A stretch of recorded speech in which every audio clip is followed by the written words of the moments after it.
Doutora Roberta, além de psicopedagoga, é fonoaudióloga também, né? Atende, a clínica dela é em Lauro, na verdade, mas é um Lauro quase Salvador, né? Na verdade, é na Estrada do Coco, ali, Isso, isso. bem perto da divisa. Administradora, fundadora da página Terapia da Criança, que é uma página muito bacana, que eu me informo muito através dessa página. A Andrea tá Não, ótima. Andrea também, aí, ó, Andrea da Ludic Play Store. Tá aí, a Andrea chegou revolucionando o mercado de brinquedos educativos, está jogando duro. Metade E, terapia em pé. pois é, os terapeutas, os pais loucos querendo comprar todos os brinquedos, porque cada um Né? melhor do que o outro. E os preços, né? Ela nem me pagou para fazer essa propaganda toda aqui, mas os preços super acessíveis. Eles têm um carinho danado, mandam tudo, né, higienizado, tudo direitinho. Eu tô super feliz aí, porque na verdade parece que é só um empreendimento, só um negócio, mas ajuda muita gente, né? Ajuda os Mas pais, é como ajuda as... tá tudo fechado, tem ajudado muito mesmo. Exatamente. Mas enfim, pessoal, hoje nós vamos falar sobre disciplina positiva, né?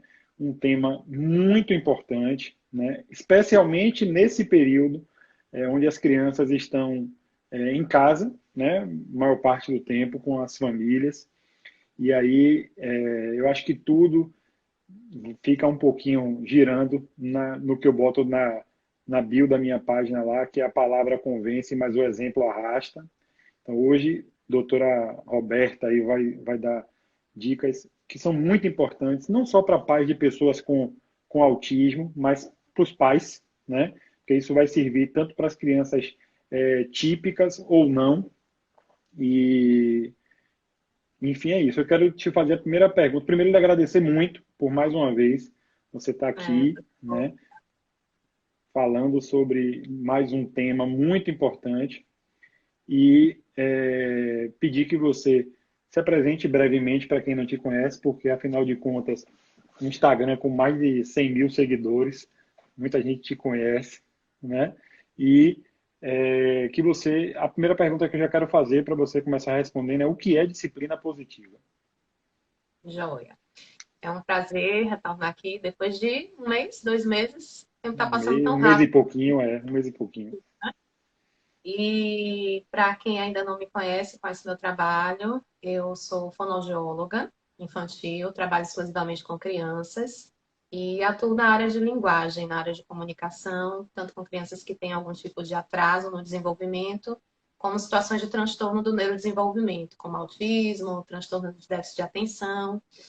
E eu sempre gostei muito da psicologia infantil, sempre senti muita necessidade de entender esse universo, né, associado ao desenvolvimento infantil, porque eu acho que quando a gente compreende, isso é uma coisa que eu explico muito aos pais, quando a gente compreende a criança, compreende o comportamento da criança a partir de uma perspectiva mais neurofisiológica também, não é? A partir de uma compreensão neurocientífica, a gente consegue ter um entendimento e, portanto, ter mais empatia e mais condição, né, de sustentar situações que realmente não são fáceis, que são desafiadoras, que são desagradáveis, como uma birra, por exemplo.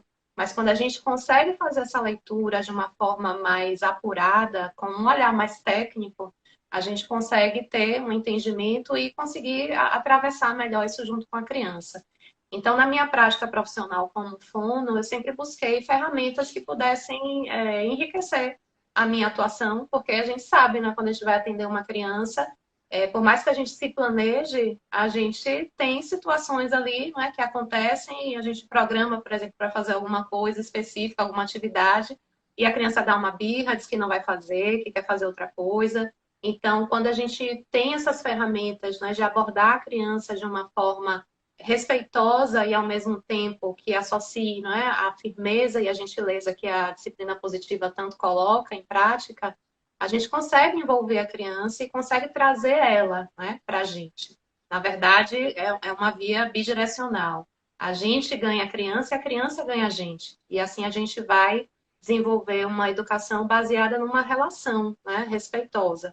Então, a abordagem da disciplina positiva, ela vem, né, de uma origem já dos Estados Unidos, é baseada nos ensinamentos de um psiquiatra, de dois psiquiatras, de Viena, se eu não me engano, na época, que era contemporâneo de Freud, e depois a terapeuta Jane Nelson, que é a grande referência nessa área, que é terapeuta infantil na Califórnia, foi desenvolvendo, né? E hoje tem diversas publicações, livros, e o bacana da disciplina positiva é justamente isso, que a gente consegue ter um entendimento dessa questão do desenvolvimento da criança baseado em neurociência, torna tudo muito mais concreto, tudo muito mais compreensível.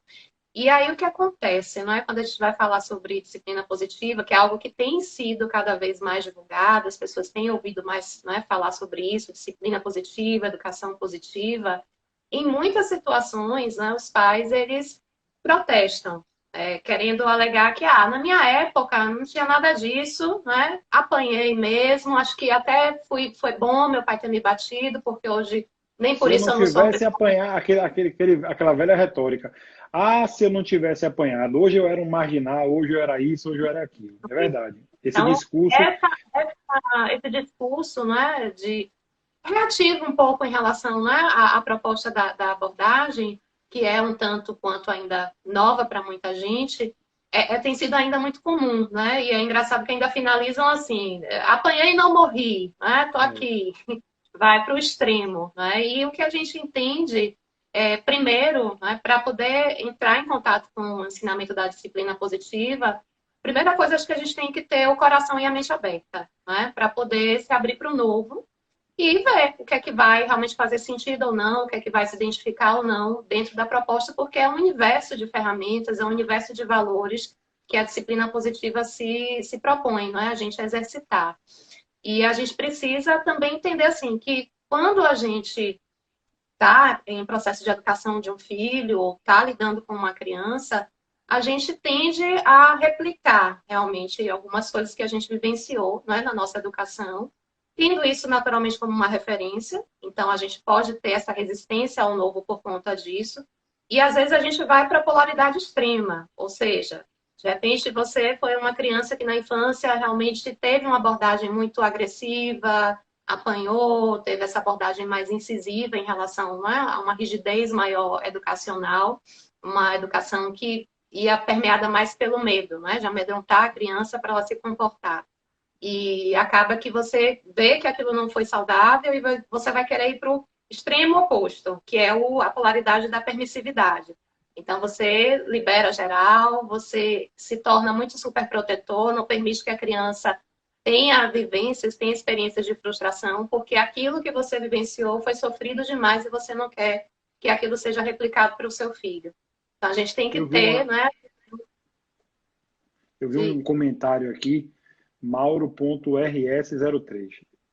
Esse comentário que Mauro fez aqui, para mim, vale por todas as lives que eu fiz, que você fez, porque esse é o objetivo da live, é fazer que as pessoas reflitam. Ele escreveu assim, ó, não pode bater no filho e se corrigir com as palavras. Eu batia e por causa da ideia de vocês, não bato mais. Então, quando a gente lê um comentário desse aqui, eu acho que se só tivesse esse comentário aqui e mais nenhum, né, Roberta? Já valeria por todas as lives que eu fiz, que você fez. É mesmo, que faz Pois é. diferença, né, na família, no universo Eu gosto particular. de sempre dar o meu exemplo, né? O meu exemplo não no sentido de que eu sou exemplo, mas o exemplo do meu filho. Eu tenho um filho que é autista severo, né? Vinícius tem 15 anos, tem 1,88 m e pesa quase 100 quilos, certo? E Vinícius é um doce. Por que ele é um doce? Porque a educação que ele recebeu foi totalmente o avesso da agressividade.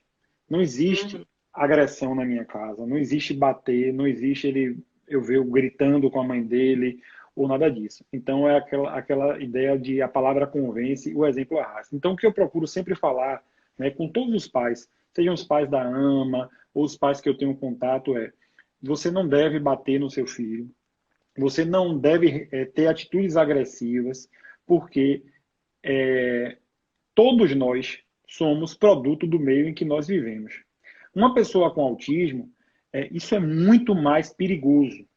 Por quê? Leva no Por, final ali.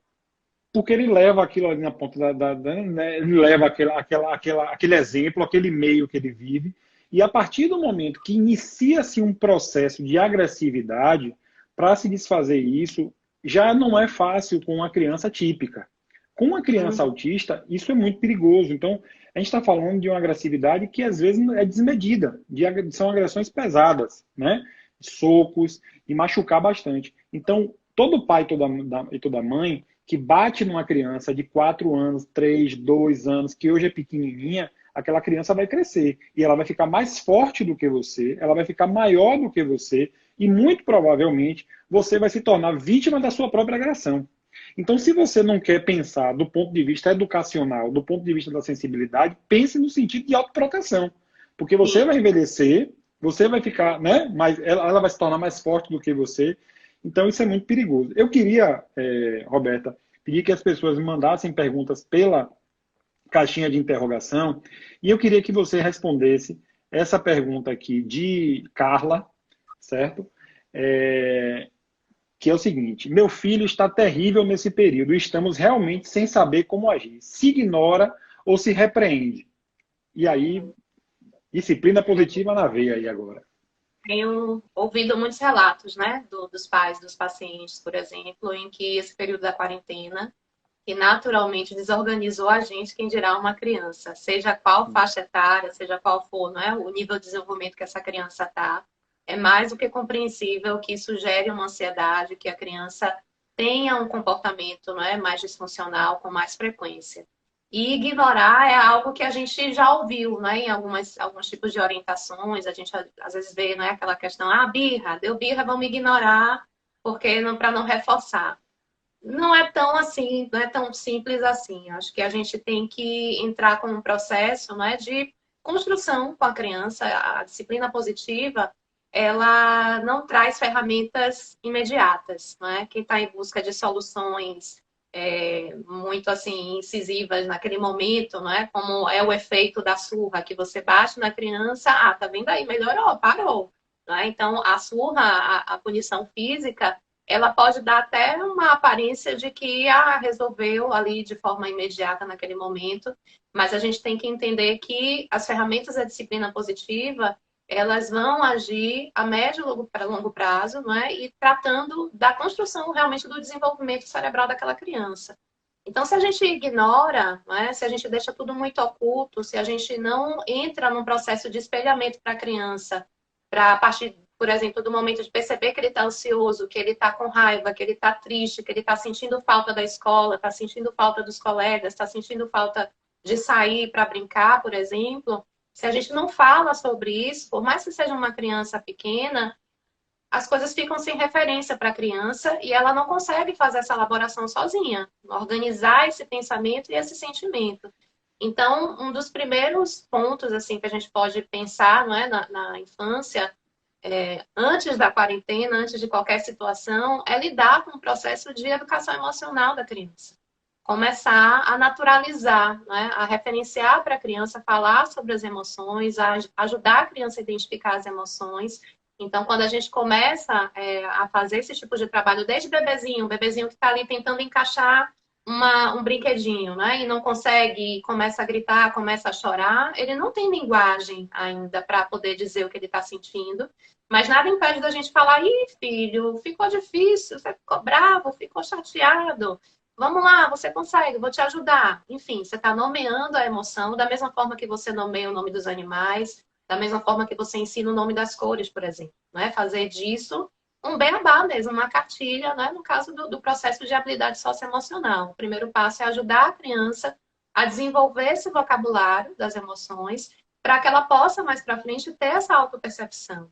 E também uma outra coisa que a gente pode fazer nesses momentos, além de mostrar para a criança que entende que ele está bravo, ou está triste, está chateado, está com saudade de coisas que ele não está fazendo mais por conta do isolamento, a gente também se conectar com essa emoção e dizer para a criança: olha, eu também estou na mesma situação que você. A mamãe está muito triste porque queria sair para ir para a praia hoje nesse dia lindo de sol e eu não vou poder por conta do coronavírus, que a gente ainda está em casa. Você se sente assim também, filho? E começar a fazer com que a criança possa expressar. Porque a partir do momento que a criança se expressa verbalmente, organiza isso num discurso, não é? Através da linguagem, esse comportamento de irritação, de ansiedade, ele tende a se atenuar. Porque é como se o que ele fosse expressar corporalmente, ele consegue expressar verbalmente.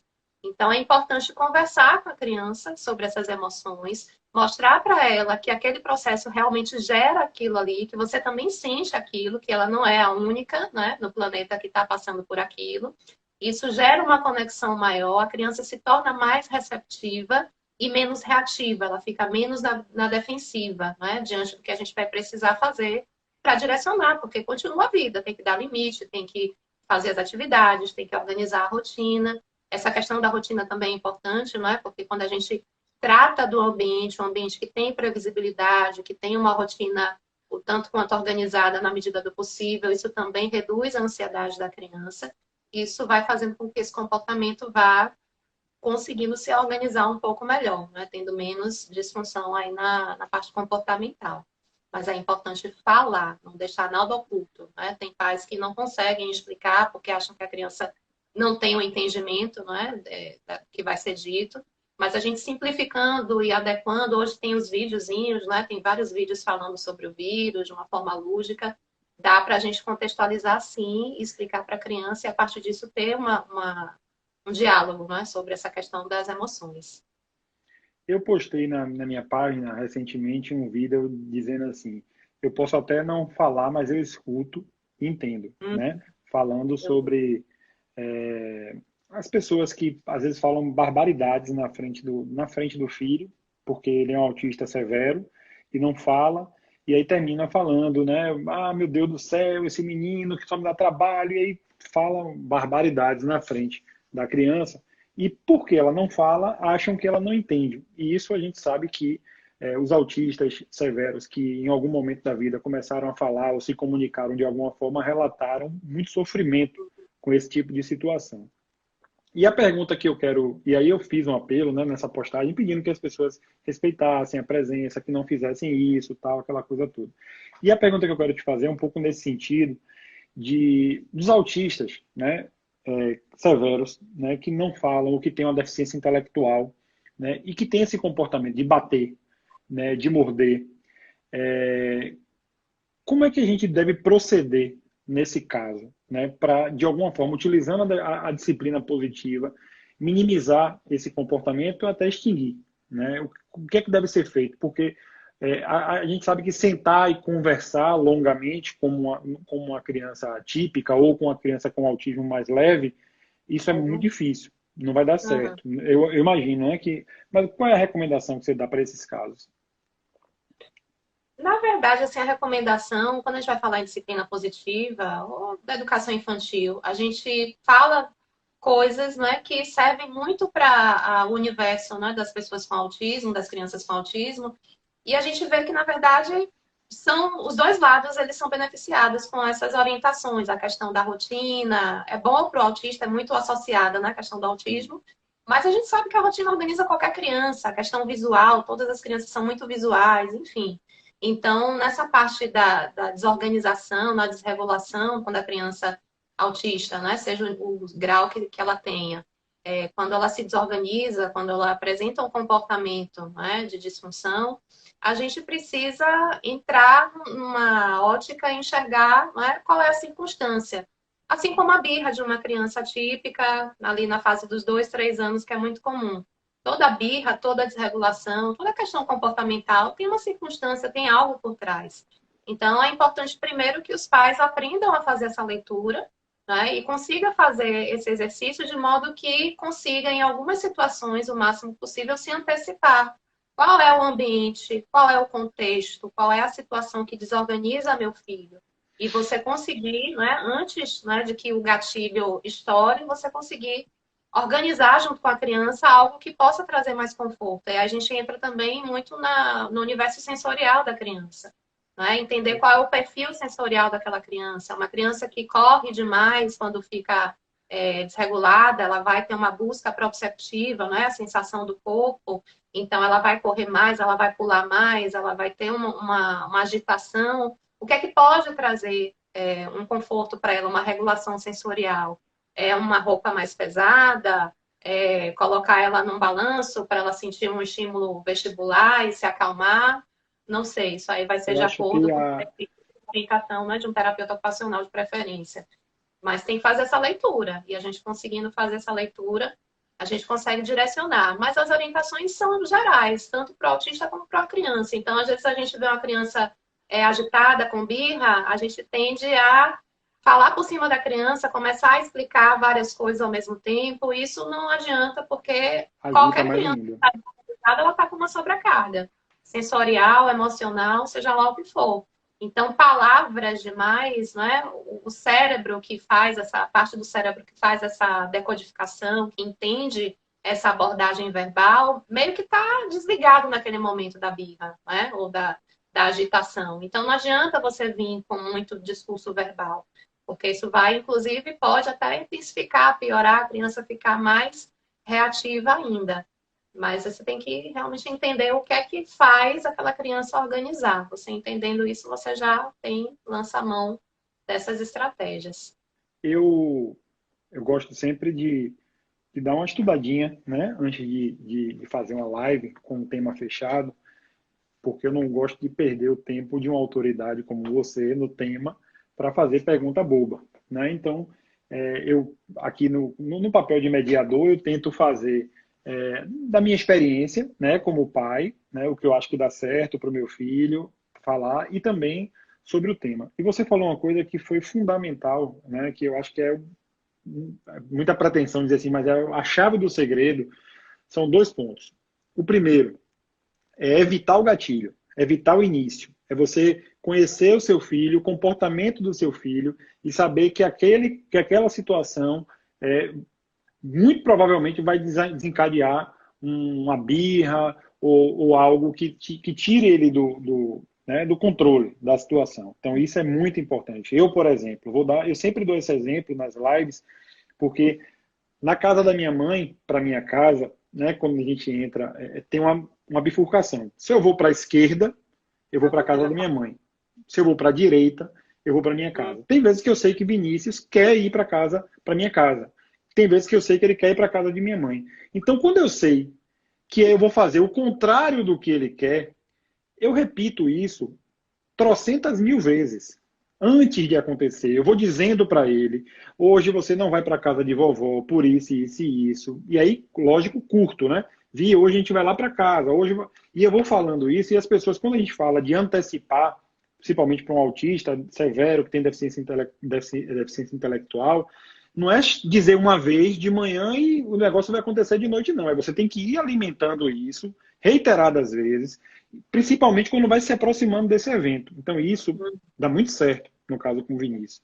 A outra situação que você falou aí foi em relação a validar esse sentimento, né?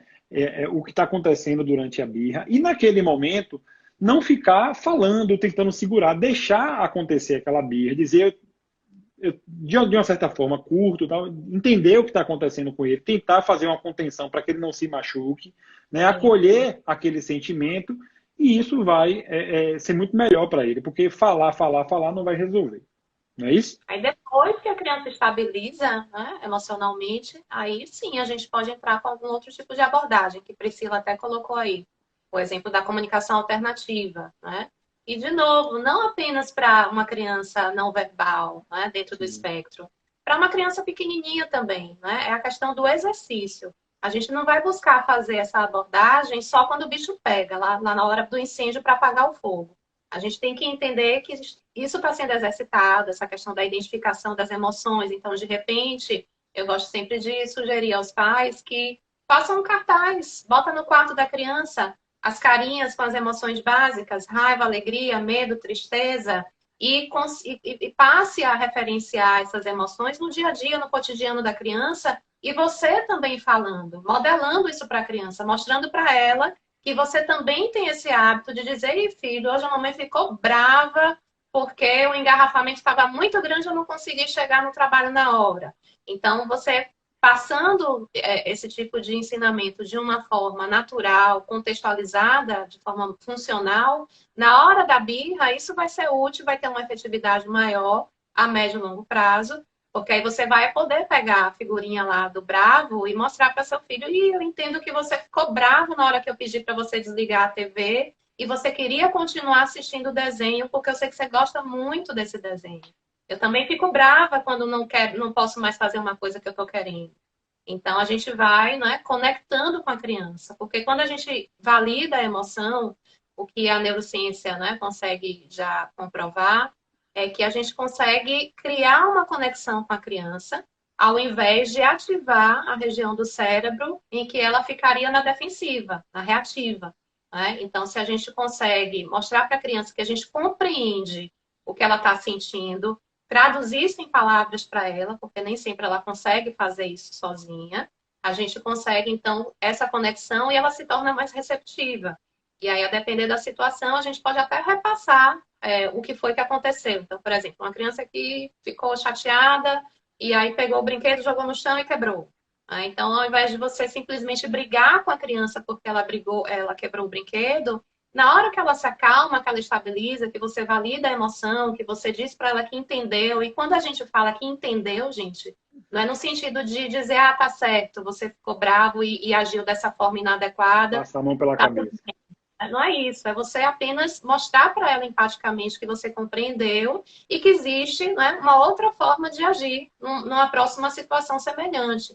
Então, você vai convidar a criança, de repente, a reparar a situação. Ela quebrou o brinquedo, jogou o brinquedo longe, o brinquedo quebrou.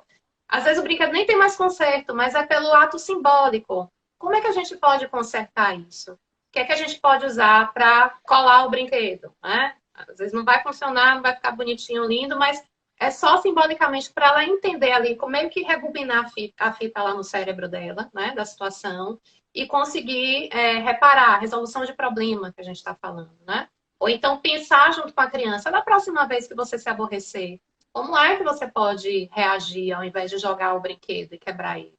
Será que você pode falar, mamãe, estou muito bravo, e fazer uma cara de bravo? Outras estratégias, né? Porque é uma coisa também que é comum a gente ainda ter culturalmente, entender que sentir raiva não é permitido, né? Que a raiva não é uma coisa boa, né? As emoções desagradáveis não devem ser externalizadas. E a gente sabe que é o contrário. Toda emoção ela tem sua autenticidade, ela tem ali o seu E a porquê. função É também, como né? se a emoção fosse um fluxo, né? Um fluxo que precisa ser colocado para fora para que ela possa ter um início, meio e fim. Senão fica aquela coisa ali contida, acumulada e acaba gerando, né, esses gatilhos aí que a criança acaba explodindo e não consegue se expressar de uma forma mais saudável. Eu quero insistir na questão da correção física, né? Em bater na surra, ou até numa palmadinha, ou até naquela batida leve de sandália que as pessoas, como a gente começou a falar no início da live, acham assim, eu bati, eu apanhei minha vida toda e não morri. Estou aqui, né? Mas aí eu quero insistir nisso, porque é muito importante que a gente desmistifique essa questão, né? E aí, por exemplo, ignorar quando a criança faz alguma coisa de errado já é uma situação um pouco mais ultrapassada. Bater mais ainda, né? O que é que a gente deve fazer? Por exemplo, eu acho uma estratégia bacana, mas quem vai dizer aqui é você, né? Para ver se é um caminho adequado ou não. Vou dar um exemplo. Bento, meu filho, tem 3 anos, típico, né? Ele tá com a mania agora, ele adora que eu bote ele no pescoço, certo? E às vezes eu estou no sofá assistindo TV, ele sobe lá no sofá, né? E aí vem, pisa aqui e aí eu falo, Bento, tá me machucando, tal, e ele faz naquele negócio. O que é que eu estou fazendo agora? Qual a estratégia que eu estou fazendo agora? Quando ele faz isso, das duas, são duas situações. Ou ele está fazendo para chamar atenção, porque eu estou assistindo TV e ele quer minha atenção, ou ele está fazendo porque eu quero colocar ele no pescoço. Eu já disse para ele, conversei com ele, ele entende, né? Típico, aquela coisa toda. Eu chego para ele e digo, olha, se você quiser brincar comigo, você tem que me chamar, porque dessa forma você está me machucando. E aí, toda vez que ele faz dessa forma, eu chego para ele e digo assim, olha, você pisou aqui em mim, me machucou, e eu não vou poder ficar aqui com você. E eu levanto, vou para o meu quarto, e isso tem dado certo. Tem dado certo por sorte, ou é um caminho adequado causar essa frustração quando ele faz para chamar atenção dessa forma? e eu dou a ele o comportamento justamente o contrário, que é a minha privação da minha presença. É o caminho Uhum. adequado esse ou está dando certo porque é sorte mesmo? É adequado porque tem um contexto, né? Você não Sim, ignorou sim, não. simplesmente. Contextualizou, né? Tá doendo, então você se retira para ele ter essa questão, né, de relação causa e efeito. E Sim, outras abordagens também que podem ser feitas, né? Se você percebe que ele está querendo a atenção, dá a opção de escolha para ele. Filho, vamos brincar. Você quer brincar de quê? Quer brincar com pirata ou quer brincar com dinossauro? Dá duas opções para a criança ter esse poder, né? Quando a gente fala poder de decisão, não é deixar ela dona, né, a da situação. questão toda. Mas é você previamente, dentro de um contorno, colocar ali duas opções de escolha que são cabíveis. Então, você dá essa determinação e ela tem uma sensação, né, final de que ela está decidindo. Quando você dá esse poder que você fala, você decide, vamos ver, você quer brincar de pirata ou quer brincar de dinossauro? A tendência não é 100% eficaz em todas as situações, mas a tendência é de você ativar a região do cérebro da criança de uma forma que ela vai pensar e ter tomada de decisão. Entende? É diferente quando você fala, vá tomar banho, e você falar de repente, o que é que você precisa fazer para ficar limpo e cheiroso? É diferente, porque ela vai pensar e ela vai ser mais convidada a partir desse pensamento, dar essa resposta e tomar a decisão. Você vai ativar a região aqui da parte da frente, né, do córtex pré-frontal, em que vai ter uma tendência maior. Não vai ter todos os momentos esse tipo de resultado, né, de efeito, mas a tomada de decisão, as opções de escolha que você determina ali para a criança, podem ajudar bastante nesse direcionamento. A disciplina positiva, ela, quando a gente fala assim disciplina, né, se a gente for pensar assim, essa criança está muito desobediente, ela precisa de disciplina.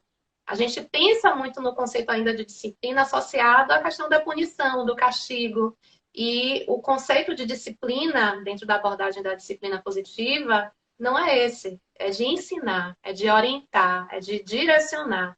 Então, aproveitando situações, né, como essa de birra, situações mais desafiadoras, e vê-las como uma oportunidade de aprendizagem, de ensino de habilidades, de resolução de problema, de desenvolvimento socioemocional. Então, quando você aborda com uma punição física, com um castigo, com uma surra, por exemplo, você não está convidando aquele cérebro para o pensar, para poder estabelecer relações de causa e efeito, e pensar sobre o seu comportamento e, não é, em situações ali hipotéticas para uma outra situação semelhante agir de forma diferente. Você só está inibindo a partir da via do medo. Então, já tem também estudos que falam, não é, que quando você aborda a partir da punição física, você não está favorecendo que o cérebro, a parte racional do cérebro, se desenvolva da forma ideal. Então, dá mais trabalho você entrar nesse processo de exercitar, né, as ferramentas da disciplina positiva, mas a gente tem que entender que é uma construção. E quando a gente entende, né, a partir da ótica, da etapa do desenvolvimento daquela criança, e aí de novo volta ao caso mais categórico, né, as crianças que estão fazendo birra com 2, 3 anos de idade, em que você fala 10 mil vezes a mesma coisa para ela não pintar a parede e ela vai lá e pinta a parede mesmo assim. Você, quando entende que aquele cérebro daquela criança tem uma limitação ainda muito grande para conseguir controlar o impulso da vontade, né, que dá de fazer aquilo ali, de testar o limite, que aquele cérebro tem dificuldade ainda de ter essa relação de causa e efeito, né, de que não pode por tal e tal motivo, você consegue ter uma empatia maior, respirar um pouco mais, né, pegar um pouco mais de fôlego e agir a partir do conceito da disciplina positiva, que é justamente de ensinar a criança naquele momento, né, como é que ela deve se comportar, como é que ela pode, né, ou redirecionar a atenção dela.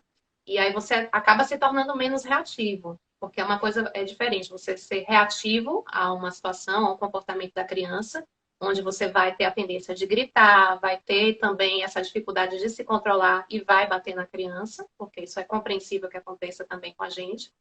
E se a gente não é reativo e consegue, pela empatia, compreender aquela etapa do desenvolvimento, entender aquele tipo de comportamento, a gente consegue ser responsivo, que é diferente. Quando a gente é responsivo, a gente consegue e, né, ter uma paciência um pouco maior, um processo empático maior e conseguir acessar a criança de uma forma mais respeitosa e entendendo que quando a gente respeita a criança não significa que a gente cede à vontade dela. A gente Já apenas vai tô, dar o limite, né, com o conceito da firmeza e já tô. sempre passando pela validação emocional. Eu entendo que você ficou bravo porque está na hora de dormir, porque eu desliguei a TV e está na hora de dormir.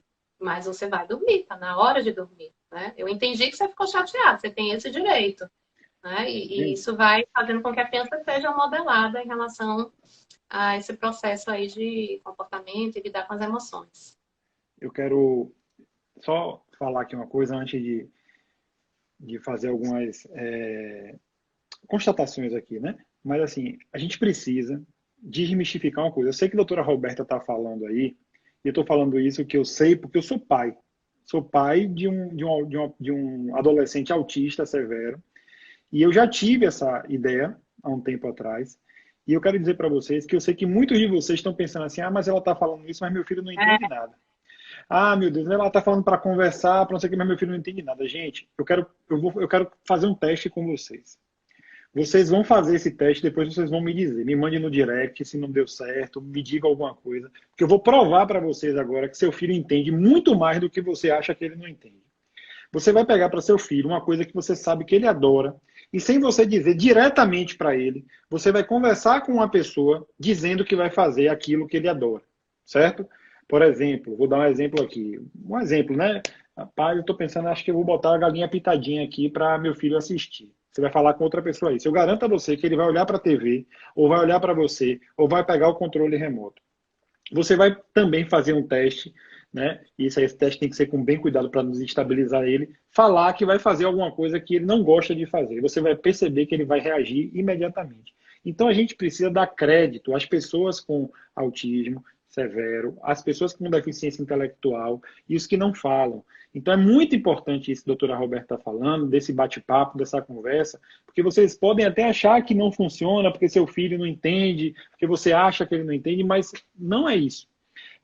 Deixa eu falar aqui, Carla botou aqui um comentário, podemos fazer perguntas? Deve, Carla, e eu já estou agoniado, porque eu estou vendo que o tempo está passando e é aquele tipo de live que você quer que dure 200 horas.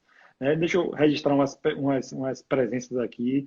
Eu vi que Grazi, esposa de doutor Gadia, está aqui, do iContact, um abração para ela. Thaís, minha diretora de live. Priscila, Raquel, Monique, Cláudia, Marcelo do Mundo P, Wellington, enfim.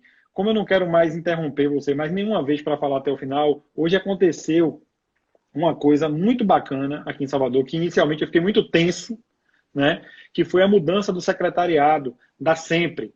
Ana Paula Matos, que todo mundo sabe que é uma parceirona nossa, saiu da secretaria e eu fiquei, meu Deus do céu, quem vai entrar no lugar de Ana Paula Matos? Fiquei tenso para saber quem era, mas graças a Deus entrou Juliana Portela, que é uma super servidora e que eu tenho certeza que vai fazer um belo trabalho lá e eu quero já dizer a ela que seja bem-vinda e que continue jogando duro. Deixa eu botar uma pergunta para você aqui, Roberta, que é a seguinte. Tem aqui. Não deu para ela complementar a pergunta toda aqui, mas pelo que eu entendi é o seguinte, ela falou assim, tenho 3 meninos, já tenho dificuldade, tenho 3 meninos, já tenho dificuldade com o de 4, que acabei repreendendo com punição física. E agora ela tem um filho de 1 ano e meio. Ela quer saber como é que ela, pelo que eu entendi, ela quer saber como ela faz para mudar, né? Já que o primeiro ela conseguiu controlar com punição física. E agora o segundo, como é que ela faz para não perder o controle do primeiro com a disciplina positiva? Como é que muda esse comportamento? É exercício, né? Estudar sobre o tema e exercitar, construir, né, um processo a longo prazo com a rotina e desenvolvimento da criança. Então, esse pequenininho, né, de 1 ano e meio, eu recebo muitos relatos, é interessante essa faixa etária, né? Como é uma criança muito, cérebro muito primitivo, desprovido de condição de autocontrole, né, de linguagem, de fala. Então, o comportamento de 1 ano e meio é realmente um comportamento que a gente muitas vezes se desestabiliza e às vezes eu vejo as mães, principalmente assim, sentidas, com relatos do tipo, ah, meu filho me bateu, ele tem 1 ano e meio, eu fui falar para ele que não podia puxar meu cabelo e ele me bateu e ele não está entendendo, ele está continuando a fazer e às vezes leva para o lado pessoal e, ah, meu filho não gosta de mim. Então entra, né, numa elaboração aí que a gente vê que se distancia desse entendimento, né? De que etapa do desenvolvimento aquela criança está, aquele bebezinho está. Então, aquilo que eu falei anteriormente, é você começar a validar as emoções para esse bebezinho, ensinar, sim, não é o nome das emoções básicas, triste, feliz, raiva, bravo e alegre, você referenciar os momentos, né, para ele que ele está feliz e associar o contexto. Ah, a gente está brincando, como você está feliz? As situações, as emoções também desagradáveis, a mesma coisa. Construir esse vocabulário e entender que um bebê de 1 ano e meio, né, ele tem uma limitação muito grande, né, na parte realmente cerebral. Ele está em desenvolvimento e por esse lado também, por outro lado, isso é muito bom, porque o que a gente entende, principalmente os 3 primeiros anos de vida. Tem uma frase no livro da Disciplina Positiva, num dos livros, que fala: os 3 primeiros anos de vida duram para sempre. Ou seja, os 3 primeiros anos, o cérebro está num desenvolvimento muito fervoroso, né? São muitas janelas de aprendizagem. Então, se a gente pega isso a nosso favor e entende que esse sim é o momento da gente ensinar, da gente disciplinar, quando muitas vezes as pessoas acham, ah, ele é muito pequenininho, ele não entende nada, eu não vou deixar, não vou mexer nisso aqui agora, né? E vai postergando essa questão do limite, vai postergando essa parte educacional para mais tarde. A gente está perdendo justamente essas janelas de aprendizagem que estão aí mais robustas, né, para serem utilizadas. Então, é importante entender que um bebê de 1 ano e meio tem uma compreensão limitada. Não adianta você ficar falando, né, várias palavras num discurso, você tem que direcionar muitas vezes a atenção. Então, o bebê está ali batendo em você, não adianta você falar, não, pare, a mamãe está triste. Você tem que direcionar, filho, vem cá, pega a mãozinha dele e bota um objeto, para ele poder pegar alguma coisa que seja do interesse dele. E nunca levar para o lado pessoal, né? Entender que aquilo ali é um comportamento saudável, compreensível. E essa fase que o filho dela tá é uma fase realmente muito sensível, se a gente for entender da parte psíquica também, né? O bebê e a mãe, eles estão numa sintonia muito grande, numa simbiose, que é importante que esteja, né? Até por uma questão de sobrevivência. Mas nessa faixa etária que ele está aí de 1 ano e meio, 2 anos, ele começa a se perceber como indivíduo, né? Diferente da mãe, separado da mãe. E no que ele percebe, ele começa a ter esse entendimento, essa percepção, ele vai entrar num processo natural e saudável de querer se autodiferenciar, de querer testar limite, de querer se impor. E é aí que entra todo o processo de birra, que deixa todo mundo de cabelo em pé. E uma coisa legal, Léo, que eu vejo assim na minha experiência nas crianças que têm, né, estão dentro do espectro, é que esse processo de autodiferenciação dessa birra muitas vezes vem mais tarde, não vem com 2 anos. Tem crianças que eu vejo que vêm com 4 anos, com 5 anos, com 6 anos, e os pais ficam assim horrorizados. Nossa, agora que ele está dando esse trabalho, eu falei, parabéns, ele está chegando num processo, né, de autopercepção, de querer se posicionar, de querer se colocar. Isso faz parte do desenvolvimento. E nessas crianças, isso a gente vê que vem de uma forma mais tardia. E quando vem, a gente precisa comemorar, seja uma criança típica, né, ou não, porque é um sinalizador importante de que aquele ego está ali se estruturando, está tendo, né, um processo aí de diferenciação. Então, quando a gente Isso está também relacionado ao entende... atraso? Está relacionado ao Hã? atraso no desenvolvimento? Isso está relacionado ao atraso no desenvolvimento, que Sim, justamente se sim, esperava esse tipo de comportamento antes. Como ele é autista, sim. ele tem os marcos de desenvolvimento, então isso vai vir depois. Então, quando a gente tem, você fala que Sim. tem que comemorar, é porque ele está chegando naquela etapa. Isso, é entender, né, dessa forma, de uma forma positiva. E aí Bacana. é você realmente estudar, ver as ferramentas, basicamente nessa faixa etária é você direcionar a atenção do bebê para o que ele pode fazer, para o que ele deve fazer, não falar demais. Bebê entende muito não verbal, né? A criança, na verdade, de um modo geral, ela primeiro desenvolve mais o lado direito do cérebro, que é justamente esse lado que faz essa leitura emocional, que tem esse entendimento da parte não verbal. Então, o que é que eu quero dizer com não verbal? É a sua expressão facial. Então, às vezes a mãe quer, né, dar um limite, mas tem medo de ser ríspida. E aí fala, ai, filho, não bate na mamãe, não, dá risada, né? Você não está comunicando, de fato, o É. que você quer, né? De Colocar certa ali. forma, você termina validando, né? você ainda reforça, né? Porque Porque você quando o tá. menino bate, você dá risada e fala. É. Isso, né? Você Eu vai dar gosto. batendo, mas você vai fazer uma cara de séria. A mamãe tá Sim. brava. Assim não pode. E como é que pode? Né? Também focar na solução. Ah, você pode pegar sua mãozinha e fazer assim. E Ah, aí você faz uma voz. agora eu Ah, fiquei feliz. hã? Agora eu fiquei feliz, porque é exatamente isso que eu faço. Quando acontece alguma coisa nesse sentido, eu falo, não, aí você tá me machucando, cara. Não é assim que é para fazer. Olha como é que eu faço. Ó, aí pego a mão dele, passo no meu rosto, aí abraço, aí olha o que é que eu faço com a mamãe, abraço e vou mostrando para ele que não é aquele comportamento. Tá? Fiquei agora feliz da vida, viu? Ganhei. Hoje eu ganhei Fala nessa não, live aqui. Hã?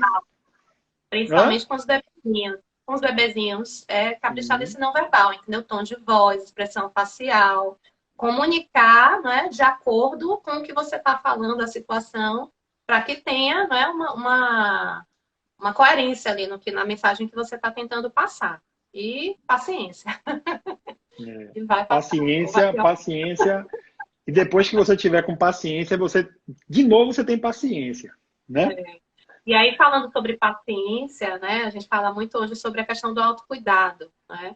Então, a gente foca muito na criança, foca muito em como abordar, como educar a criança, mas muitas vezes esquece de si, né? E a gente precisa entender. Na birra, o que é que a gente fala? Uma das primeiras coisas é você respirar, contar até 10 ou até 1000, se for o caso.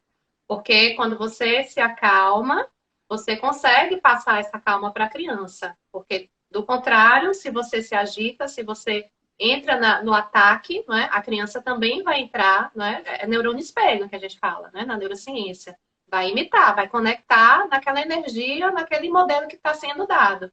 Então, você conseguir, né, ter o seu momento dentro aí do seu contexto, dentro das suas possibilidades, se cuidar, se conhecer, se perceber, para que você não seja um educador, né, que está sempre ali no pavio curto. Eu falo como se estivesse ali inflamado, né? É inflamável a qualquer momento, qualquer coisa você estoura. Você não consegue contar nem até 3, porque você já, quando você viu, você já perdeu o controle, já estourou. E no que você estoura, a criança estoura junto e as coisas ficam, né, mais complicadas de serem contornadas. Então, é aprendizado para os dois lados, para a criança e para os adultos também. Eu estou vendo você falar de informação, de estudar. Não sei se você está com um livro aí perto de Tô, você, mas nós combinamos, não foi? Que nós sim, vamos fazer um sorteio desse livro, um livro bem ainda bacana. qual, mas posso mostrar aqui algumas opções de livros. O pessoal sempre gosta, né? Os Sim, pais, sim. pais profissionais. O primeiro, deixa eu ver. Consegue ver? Fica invertido, na verdade, na câmera aí. Mas a Posso gente vai botar no escolher. aí marco É, você no teu. isso. Nós Tem vamos fazer um vários livros sorteio bem bacana aí. da disciplina positiva. Esse aqui, não sei se você conhece, disciplina positiva para crianças com deficiência. Aí Legal, cita várias ótimo. de crianças dentro do espectro, crianças com TDAH.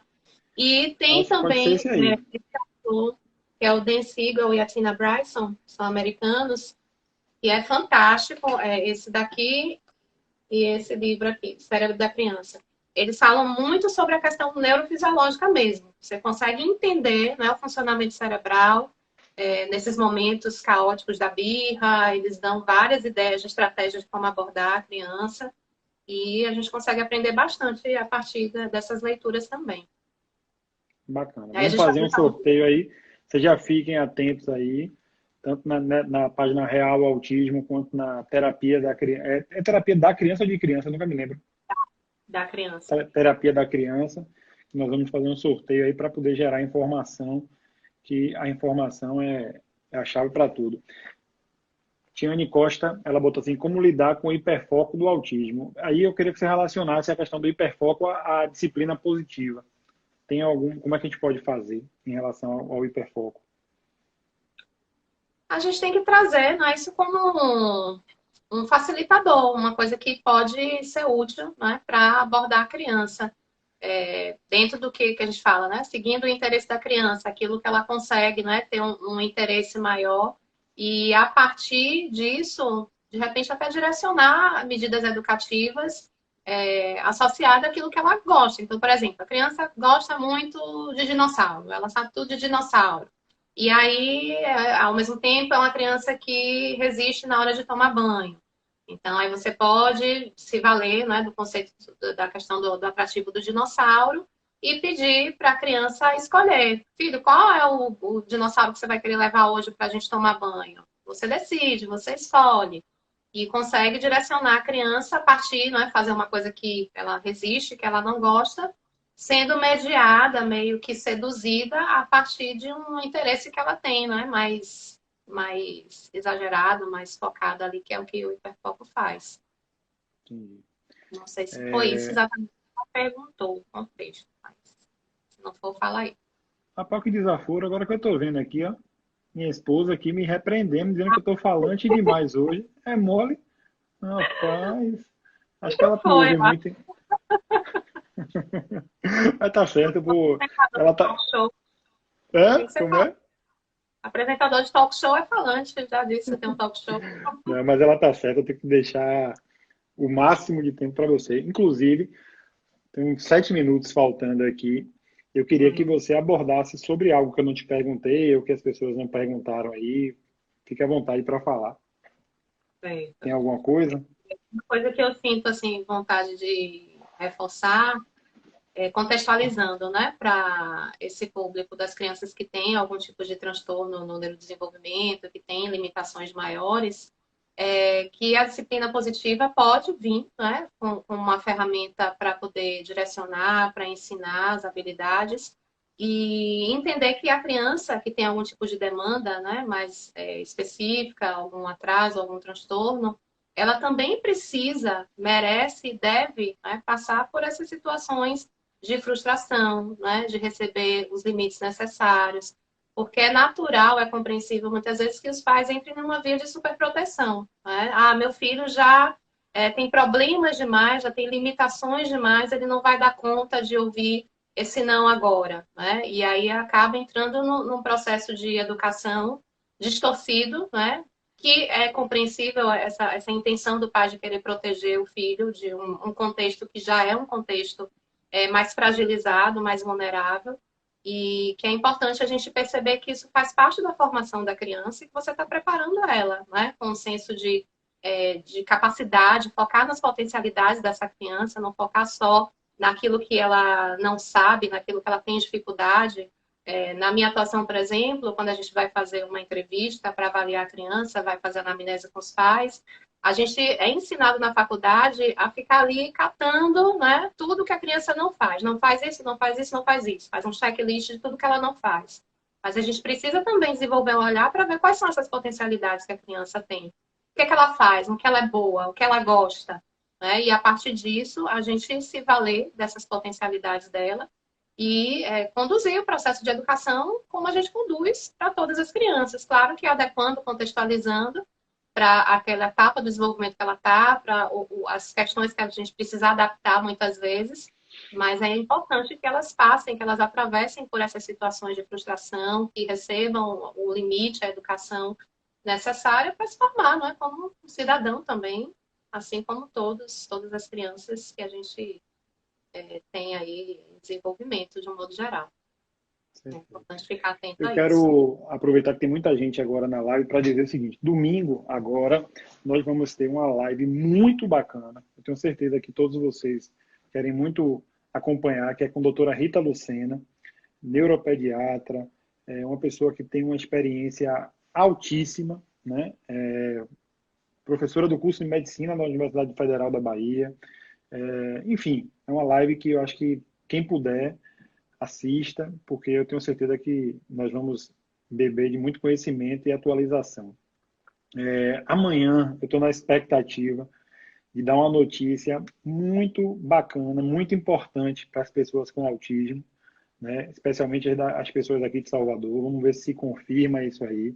Então fiquem atentos a isso tudo, porque eu acho que é uma coisa que a gente está correndo muito atrás e que amanhã a gente vai poder noticiar isso aí. Fiquem atentos. Peço que vocês sigam a página Real Autismo, né, e a página de Roberta, que é Terapia da Criança. Essa é uma página que quem tem um filho com autismo, quem tem um filho típico, precisa seguir. Estão perguntando aqui qual vai ser o horário da live com a doutora Rita. Vai ser 17 horas no domingo. E é isso. Agradecer muito a cada um de vocês que estiveram aqui. Reforçar aquele recado que eu dei no início da live, quando ainda não tinham muitas pessoas aqui acompanhando. Pense sempre antes de levantar a mão, né, para o seu filho, porque hoje ele é pequenininho, ele vai crescer e vai aprender que é através da agressão física que se resolve os problemas. E você não vai querer, quando você estiver mais velho, né, quando ele estiver mais forte do que você, que ele tenha aprendido que bater é o caminho para se resolver. Doutora Roberta, mais uma grande aula. Muito obrigado, de verdade. É a segunda vez, eu tenho certeza que não vai ser a última. Não vai ser a Tomara que última. não. Vamos fazer outras, se depender de mim. Você ainda vai vir muito aqui falar sobre disciplina positiva, sobre fono, audiologia, sobre tudo isso. Lhe agradecer também, porque você sempre compartilha os conteúdos da minha página, né? Me ajudou a Porque chegar. a gente compartilha. Valeu. Mandar um abração aqui para Cláudia, que está aqui, Marcinha Galvão, chegou atrasada, mas chegou, Thaís, Marcelo, meu amigo, diretor da AMA também, do Mundo Peu de Blog, do Mundo de Peu Blog, Tânia, Michele, Francisco, enfim, Priscila não vou dar muita moral a ela hoje não, porque ela me repreendeu, porque eu estava falando demais. Gente, muito obrigado a todos vocês.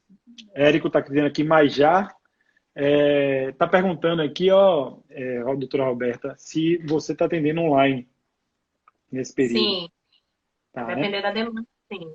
Entra em Pronto, contato. então vão lá na página da doutora Roberta, manda um direct para ela, terapia da criança, pega os contatos, né?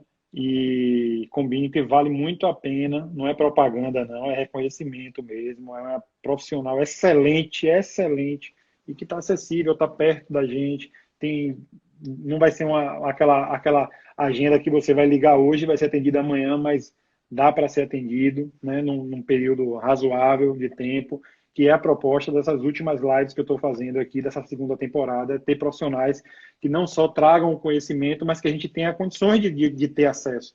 Viu? Faltando aqui 7 segundos, agradecer a todos vocês. Muito Valeu pela obrigado. participação. Tchau, tchau. Tchau, Obrigado, gente. Obrigada. Roberta.